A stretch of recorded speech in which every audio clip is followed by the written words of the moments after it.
नमस्कार, मैं सोनका सक्सेना पारदर्शी विकास न्यूज़ से आज आपके सामने लेके आए हैं प्रदूषण से बढ़ती हुई समस्याओं के बारे में कि आजकल प्रदूषण से कई तरह की बीमारियां आ रही हैं।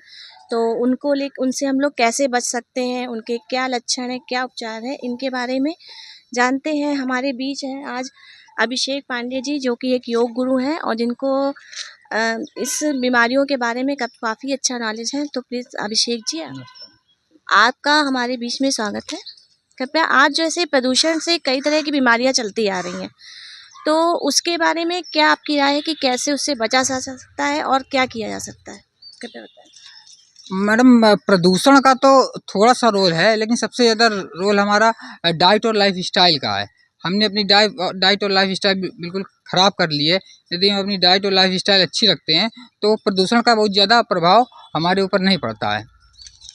अच्छा सर, तो ये प्रदूषण से जो कौन-कौन सी बीमारियां हमें हो सकती हैं और इनसे कैसे बचा जा सकता है, इसके बारे में बताएंगे आप? प्रदूषण से जैसे सांस की बीमारी हो सकती है, में सांस लेने में दिक्कत हो सकती है। फिर थोड़ी सी दिक्कत होगी, आगे चल के फिर ब्रोंकियल अस्थमा में कन्वर्ट हो जाएगा, फिर ब्रोंकाइटिस हो जाएगा। इस तरह की समस्याएं आती हैं। लेकिन फिर वही बात हम बोलेंगे कि इसमें डाइट और लाइफ स्टाइल आपका सही है, आप रोज़ योग प्राणायाम आसन करते हैं तो आपको जल्दी दिक्कत नहीं होगी।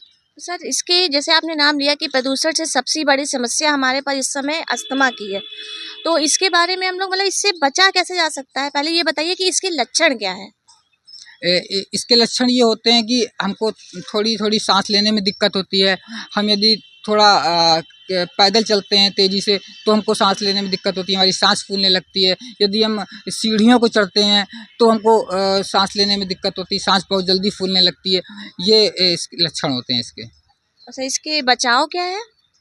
इसका बचाव तो यही है कि आपकी यदि डाइट लाइफ़स्टाइल ठीक है और आप का खान-पान सही है और इसके अलावा सोने-जागने का समय सही है, तो आपको बहुत ज़्यादा दिक्कत नहीं होती है। अच्छा, ये बताइए कि जैसे आपने बताया कि लाइफ़स्टाइल सही है, सुना जाए तो कुछ लोग ऐसे भी हमारे बीच होते हैं, जिनके पास योग का या इस तरह से डाइट या बाहर का वो खाना खाते हैं, तो वो ना तो योग कर सकते हैं, ना या वो बाहर का खाना वगैरह खाते हैं, तो ना अपना आहार नियमित रूप से ले सकते। तो उसके लिए कैसे मतलब वो अपने आप को मेंटेन रख सकते हैं कि इससे उनको अस्थमा या कुछ इस तरह से जो प्रदूषण से होने वाली बीमारियाँ हैं, वो ना हो?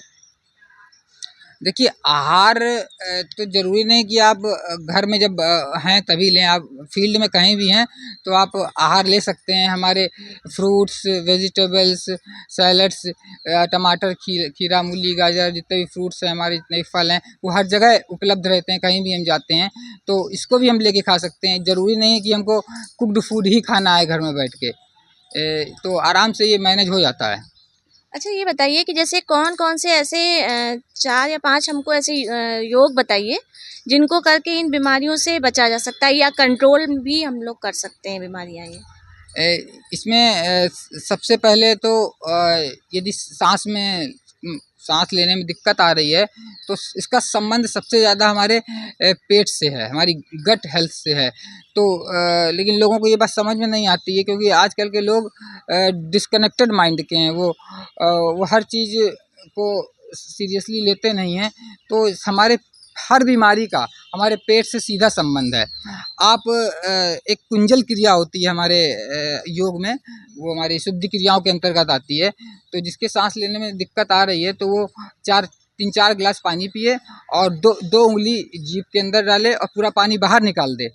तो जो भी पेट में इसके कुछ होगा, बिना पचा हुआ खाना, वो पूरा बाहर निकल आएगा और उसको तुरंत उसकी सांसें लंबी आने लगेंगी और उसको तुरंत लाभ लगेगा। तो ये बहुत अच्छी क्रिया है और इसका सीधा कनेक्शन है हमारा सांस का पेट से। पेट हमारा खाली हुआ, तुरंत हमारी सांस अच्छी आने लगी, हमारे फेफड़ों को थोड़ी ज़्यादा जगह मिली सांस लेने में। और दूसरी योग की क्रिया है कि हम ज़्यादातर लोग केवल एक नॉस्ट्रल से सांस लेते हैं, उनके दोनों नॉस्ट्रल नहीं चलते हैं, एक कम चलता है और एक ज़्यादा चलता है। तो दोनों नॉस्ट्रल को हमारे यदि ठीक ढंग से चलाना है तो हमको एक नाड़ी शुद्धि क्रिया होती है, वो करनी होती है। इसके लिए हम अपने पहले राइट नॉस्ट्रल को बंद करते हैं और लेफ्ट से 5 बार सांस लेते हैं, 5 बार छोड़ते हैं, इनहेल करते हैं, एक्सहेल करते हैं 5 बार। फिर फिर लेफ्ट वाले को बंद करते हैं और राइट से सांस लेते हैं, सांस छोड़ते हैं। फिर उसके बाद पांच बार इधर से सांस लेंगे छोड़ेंगे, फिर 5 बार इधर से सांस लेंगे छोड़ेंगे, फिर 5 बार राइट को बंद करेंगे, लेफ्ट से सांस लेंगे और राइट से छोड़ेंगे, फिर लेफ्ट से सांस लेंगे और राइट को से छोड़ेंगे। 5 बार ये करेंगे। फिर इसके बाद 5 बार लेफ्ट को बंद करके राइट से सांस लेंगे, लेफ्ट से छोड़ेंगे, राइट से सांस लेंगे, लेफ्ट से छोड़ेंगे। ऐसा 5 बार करते हैं तो ये क्रिया बहुत ज़्यादा लाभदायक है। इसके अलावा हम यदि जब हम खाना खाने के 3-4 घंटे बाद या खाली पेट के बल अपने बेड पर यदि हम पेट के बल लेटते हैं तो भी हमारे दोनों नॉस्ट्रल खुल जाते हैं और हमारा ऑक्सीजन लेवल बढ़ जाता है। आप यदि ऑक्सीमीटर से चेक करेंगे अपनी उंगली में लगा के तो तुरंत आपका लेटने के 5-10 मिनट के ही अंदर ऑक्सीजन लेवल 100% हो जाता है। तो ये क्रियाएं हैं। और इसके अलावा हमारी जो डीप ब्रीदिंग हम करते हैं, डीप ब्रीदिंग में हम इनहेल और एक्सहेल करते हैं तो वो लंबी गहरी सांस लें और उसको जब हम इनहेल करें तो अंदर थोड़ी देर सांस रोकें, होल्ड करें, 5 सेकंड रोकें, 10 सेकंड रोकें, जितनी आपकी क्षमता है उतना रोकें। फिर जब हम बाहर सांस छोड़ें तो हम 5 सेकंड 10 सेकंड रोकें। मतलब आपको इसको योग की भाषा में अंदर रोकने को अंतः कुंभक और बाहर रोकने को बाह्य कुंभक बोलते हैं। तो ये क्रिया करते हैं तो इसका भी बहुत लाभ है। और सबसे जो इस थोड़ा हमारा डाइट का जो बहुत महत्वपूर्ण रोल है तो आपको सूर्यास्त तक अपना शाम का भोजन कर लेना है हर हालत में, क्योंकि जब आप रात में 9-10 बजे खाना खाते हैं तो आपका पेट जो है वो पूरा ऊपर तक भरा रहता है और लंग्स को की कैपेसिटी भी कम हो जाती है। डीप ब्रीदिंग हम करते हैं, डीप ब्रीदिंग में हम इनहेल और एक्सहेल करते हैं तो वो लंबी गहरी सांस लें और उसको जब हम इनहेल करें तो अंदर थोड़ी देर सांस रोकें, होल्ड करें, 5 सेकंड रोकें, 10 सेकंड रोकें, जितनी आपकी क्षमता है उतना रोकें। फिर जब हम बाहर सांस छोड़ें तो हम 5 सेकंड 10 सेकंड रोकें। मतलब आपको इसको योग की भाषा में अंदर रोकने को अंतः कुंभक और बाहर रोकने को बाह्य कुंभक बोलते हैं।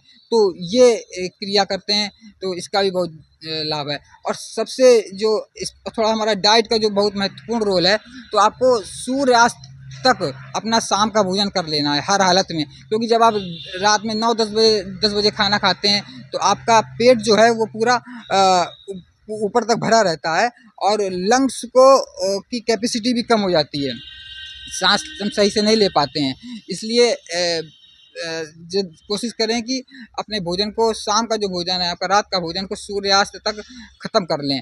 और अपने भोजन में दिन भर का जो आपका भोजन है उसमें 50% रॉ फूड शामिल कीजिए, 50% कच्चा खाना एंड 50% आपका पका हुआ भोजन जो कुक्ड फूड होता है। मतलब 50% should be raw food and 50% can be cooked food. जैसे ये बताइए कि गुरुजी कि ये जो हम इसमें क्या-क्या हम चीज़ें ऐसी ना खाएँ जिनसे जो हमारे लिए नुकसान करती हों? ये जो सांस की जो बीमारी होती है जैसे अस्थमा हो गया और आपका ब्रोंकाइटिस हो गया, इसमें जो ये ऑटो इम्यून डिजीज़ एक ग्रुप है, ये ऑटो इम्यून डिजीज़ के अंतर्गत आता है। ऑटो इम्यून के अंदर कैंसर भी आते हैं, तो बहुत सारी बीमारियां वो ऑटो इम्यून के अंदर आती हैं। तो ये ऑटो इम्यून डिजीज़ है हमारी ये अस्थमा। तो जितनी भी ऑटो इम्यून डिजीज़ होती हैं उसमें जो सबसे ज़्यादा नुकसान करता है वो एनिमल प्रोडक्ट करते हैं, जो एनिमल फूड होता है और डेयरी प्रोडक्ट जो भी दूध, घी, मक्खन, पनीर, ये प्रोडक्ट बहुत नुकसान करते हैं। और ग्लूटेन जो होता है, जिस भी अनाज में ग्लूटेन है, जैसे गेहूं में हमारा बहुत ग्लूटेन होता है, तो गेहूं और एनिमल फूड और डेयरी प्रोडक्ट ये बहुत ज़्यादा नुकसान करते हैं। केवल यही अपने भोजन से हटा देने से और थोड़ी लाइफस्टाइल सही करने से हम अस्थमा को पूरी तरह से क्योर कर सकते हैं कुछ ही दिनों में, जबकि मॉडर्न मेडिसिन में ये नॉट क्यूरेबल डिजीज़ है अस्थमा। गुरुजी ये बताइए कि जैसे अस्थमा या कोई भी बीमारियां होती हैं तो उनके 3 स्टेज होते हैं, जैसे माइल्ड, मॉडरेट एंड सीवियर। तो ये माइल्ड में कितना खतरनाक है, कितना मॉडरेट में, और सीवियर तो जैसा कि नाम है वैसा कितना, कौन सा स्टेज कितना खतरनाक है? सीवियर सबसे ज़्यादा खतरनाक है। जब सीवियर हो जाता है तो आपको हॉस्पिटल में भी भर्ती होना पड़ सकता है। आपको दिन में कई बार इन्हेलर भी लेना पड़ेगा और निमोलाइज़र भी आपको लेना पड़ेगा। तो कई सारी ये दिक्कतें आती हैं सीवियर में। तो आप यदि सीवियर होने ही ना दें, आप शुरू से ही अपनी डाइट और लाइफस्टाइल सही कर लें, थोड़ा सा प्राणायाम कर लें 10-15-20 मिनट, तो आपका सही बना रहेगा। और आप ये आपका ग्लूटेन फ्री डाइट लीजिए, इसमें गेहूं का इस्तेमाल ना कीजिए, और एनिमल प्रोडक्ट, डेयरी प्रोडक्ट को अपने भोजन से निकाल देंगे तो कोई दिक्कत नहीं होगी। अच्छा गुरुजी, और भी जो प्रदूषण से होने वाली बीमारियां, ये तो हो गई अस्थमा और ब्रोंकाइटिस की बात। बहुत से समस्या आ रही है आजकल एलर्जी की, जैसे जुकाम वगैरह बहुत आना, छींके आना, तो ये भी एक प्रदूषण का कारण है और इससे बचाव क्या है? इससे भी बचाव यही है कि देखिए, एलर्जी हमारे होती है तो इसका मतलब हमारे अंदर कुछ एनर्जी की कमी है।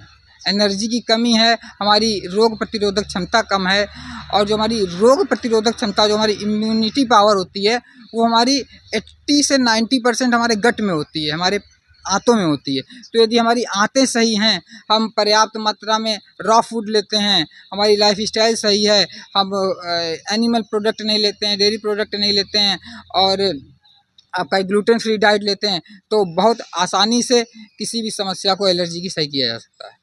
अच्छा, एक जो बहुत ही प्रचलित क्वेश्चन है वो ये देखा गया है कि जो अस्थमा है हमारा या ब्रोंकाइटिस की समस्या है, उनके मरीजों को कमजोरी की समस्या देखी गई है, बल्कि वो मल्टीविटामिन्स भी ले रहे हैं, फ्रूट्स भी ले रहे हैं, उसके बाद में वो अगर उनका कुछ भी जरा सा भी 19-20 ऊपर नीचे होता है, अस्थमा या सीवियर कंडीशन होती है, तो उनका कमजोरी का क्या कारण हो जाता है, कि ऐसा क्या अचानक हो जाता है कि जो उनको कमजोरी महसूस होने लगती है? देखिए, इस तरह की समस्या में इम्यूनिटी हमारी बहुत लो हो जाती है, बहुत लो हो जाती है। तो इम्यूनिटी को हमको अपनी मेंटेन रखना है, और वो खान पान के माध्यम से। और इम्यूनिटी कम होने का जो मेन कारण है, एक माइक्रोबायोम शब्द होता है। माइक्रोबायोम के अंतर्गत हमारे अच्छे बैक्टीरियाज, वायरस, ईस्ट, फंगस, ये सारे माइक्रोबायोम के अंतर्गत आते हैं। तो हम लोग आजकल ज़्यादातर लोग माइक्रोबायोम डेफिशिएंट लोग हैं, उनके अंदर माइक्रोबायोम की कमी है, अच्छे बैक्टीरिया, अच्छे वायरस की कमी है। तो और ये हमारे जो हम और ज़्यादातर लोग, क्या होता है कि आजकल कोई भी टैबलेट खा लेते हैं, एंटीबायोटिक खा लेते हैं, तो एंटीबायोटिक नाम से स्पष्ट है कि ये एंटी है बायो की। तो ये हमारे जो अच्छे बैक्टीरिया, वायरस, अच्छा माइक्रोबायोम होता है, इसको और कम कर देते हैं। इसलिए एंटीबायोटिक से बचें, और अपनी डाइट और लाइफस्टाइल सही रखें, थोड़ा सा प्राणायाम करें, ये बिल्कुल समस्या सही हो जाएगी एलर्जी की भी। एलर्जी की भी।